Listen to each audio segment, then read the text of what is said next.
السلام علیکم ورحمۃ اللہ وبرکاتہ۔ آج میں آپ کے سامنے سورہ الاعراف کی آیات نمبر 1، 2، 3، 1، 2 اور 3 کا ترجمہ لے کر حاضر ہوں۔ سماعت فرمائیے۔ اعوذ باللہ من الشیطان الرجیم، بسم اللہ الرحمن الرحیم۔ الف لام میم صاد، یہ کتاب ہے جو تمہاری طرف نازل کی گئی ہے، پس اے محمد تمہارے دل میں اس سے کوئی جھجک نہ ہو۔ اس کے اتارنے کی غرض یہ ہے کہ تم اس کے ذریعے سے منکرین کو ڈراؤ اور ایمان لانے والوں کو یاد دہانی ہو۔ لوگو، جو کچھ تمہارے رب کی طرف سے تم پر نازل کیا گیا ہے اس کی پیروی کرو اور اپنے رب کو چھوڑ کر دوسرے سرپرستوں کی پیروی نہ کرو، مگر تم نصیحت کم ہی مانتے ہو۔ صدق اللہ العظیم۔ ان آیات میں اللہ تعالیٰ پہلے تو حضور صلی اللہ علیہ وسلم سے مخاطب ہیں اور ارشاد فرما رہے ہیں کہ اے محمد صلی اللہ علیہ وسلم، تمہیں اس کلام کو لوگوں تک پہنچانے میں، ان کو سنانے میں کوئی جھجک نہیں ہونی چاہیے، کوئی ڈر نہیں ہونا چاہیے۔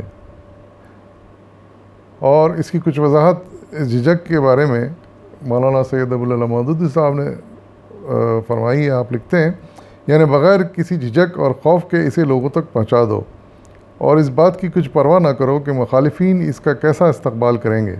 وہ بگڑتے ہیں بگڑیں، مذاق اڑاتے ہیں اڑائیں، طرح طرح کی باتیں بناتے ہیں بنائیں، دشمنی میں اور زیادہ سخت ہوتے ہیں ہو جائیں، تم بے کھٹکے اس پیغام کو پہنچاؤ اور اس کی تبلیغ میں ذرا باک نہ کرو۔ یعنی اس سے سمجھ میں آتا ہے کہ اللہ تعالیٰ نے کس طرح حضور صلی اللہ علیہ وسلم کو حوصلہ دیا تھا، ہمت دی تھی کہ جو ہے نا اس کلام کو بے خوف و خطر لوگوں تک پہنچائیں۔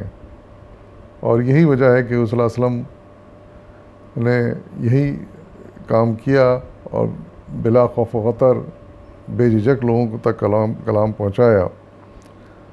اور اس کلام کو اتارنے اور اس لوگوں تک پہنچانے کا مقصد بھی بیان کیا گیا ہے کہ اس سے منکرین کو ڈرایا جائے، ان کو تنبیہ کی جائے کہ یہ جو کچھ کر رہے ہیں وہ غلط کر رہے ہیں اور ایک دن اس کا ان کو جواب دینا پڑے گا۔ اور اسی طریقے سے جو لوگ ایمان لے آتے ہیں ان کے لیے حوصلہ افزائی ہو اور ان کو یہ یاد دہانی ہو کہ ایک وقت آئے گا کہ ان کے اس ایمان لانے کو پر اور ان کے اچھے اعمال پر ان کو جنت نصیب ہوگی اور وہاں نعمتیں ملیں گی۔ اور پھر آگے ایک اور تنبیہ کی گئی لوگوں کو، یہ تنبیہ عام لوگوں کے لیے کی گئی ہے کہ اے لوگو، تم اس رب ذوالجلال کی اس کلام کی پیروی کرو اور اسی پر ایمان لاؤ اور اسی پر چلنے کی کوشش کرو، اور دوسرے جھوٹے خدا جو بن جاتے ہیں یا دوسرے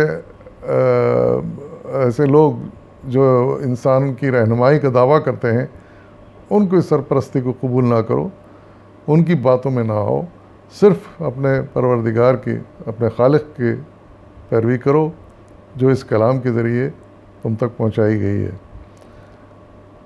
پھر آخر میں ایک مختصر سے جملے میں یہ حقیقت بھی بیان کی گئی ہے کہ تم نصیحت کم ہی مانتے ہو۔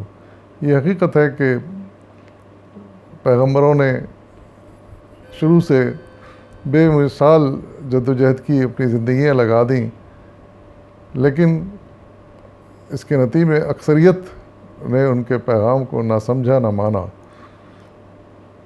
اور اسی بات پر تبصرہ اللہ تعالیٰ فرما رہے ہیں کہ مگر تم نصیحت کم ہی مانتے ہو۔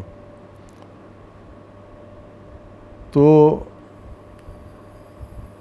اب جب کہ ہم اللہ تعالیٰ کے اس پیغام کو سمجھ بھی چکے ہیں، جان چکے ہیں، تو ہمیں چاہیے کہ اس کی نصیحتوں پر عمل کریں، اس کی ہدایت پر چلیں۔ اللہ تعالیٰ ہم سب کو اس بات کی توفیق عطا فرمائے۔ وآخر دعوانا والحمد للہ رب العالمین۔